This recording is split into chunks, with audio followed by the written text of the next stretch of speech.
गॅसजवळ जास्त वेळ न थांबता आणि गॅस जास्त खर्च न करता सध्याच्या परिस्थितीमध्ये पटकन होणारा हा सोयावडी पुलाव आहे. पटकन होणारा आणि पोटभरीचा आहे, त्यासाठी व्हिडिओला एक लाईक तो जरूर बनत आहे.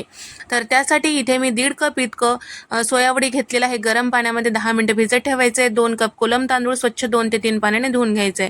काही खडे मसाले घेतलेला आहे. जिरा घ्यायचा नाही, या ठिकाणी शहाजिरा घ्यायचा फोडणीसाठी.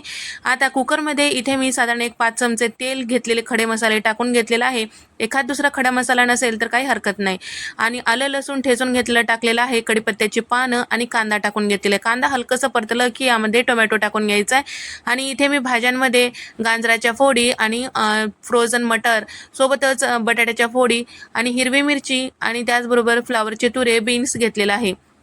भाज्या एखाद दुसरा नसेल तर काही हरकत नाही आणि तुम्हाला जर दुसऱ्या भाज्या आवडत असतील तर टाकू शकता. आणि इथे मी गरम मसाला, धने पावडर, जिरे पावडर आणि चवीपुरतं मीठ, कोथिंबीर अर्धवट झाकण लावायचं, वाफून घ्यायचं, कबर दही फेटून घ्यायचं, आंबट नसलेलं दही घ्यायचं आहे आणि त्याचबरोबर सोयावडी एक्स्ट्राचं पाणी जे आहे ते काढून टाकायचं आणि हे सगळं छान व्यवस्थित कुकरमध्ये टाकून मिक्स करून घ्यायचं. दही टाकून घ्यायचं, परत एकदा मिक्स करून घ्यायचं आणि त्याचबरोबर अर्धवट झाकण लावायचं, जेणेकरून हे सगळे मसाले व्यवस्थित असं शिजतील.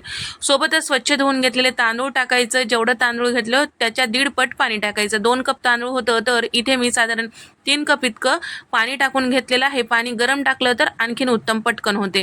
आता या ठिकाणी हे सगळं छान व्यवस्थित मिक्स करून घ्यायचं, झाकण लावायचं, कुकरची 1 शिटी काढून घ्यायची. मस्त असा आपला सोयावडी पुलाव तयार. तर सोयावडी पुलाव पोटभरीचा आणि पटकन होणार आहे. तर तुम्हाला जर अशा रेसिपीज पाहायला आवडत असतील तर व्हिडिओला नक्की लाईक करा आणि त्याचबरोबर चॅनलला सबस्क्राईब करायला विसरू नका. नंतरच्या रेसिपीमध्ये भेट देऊया.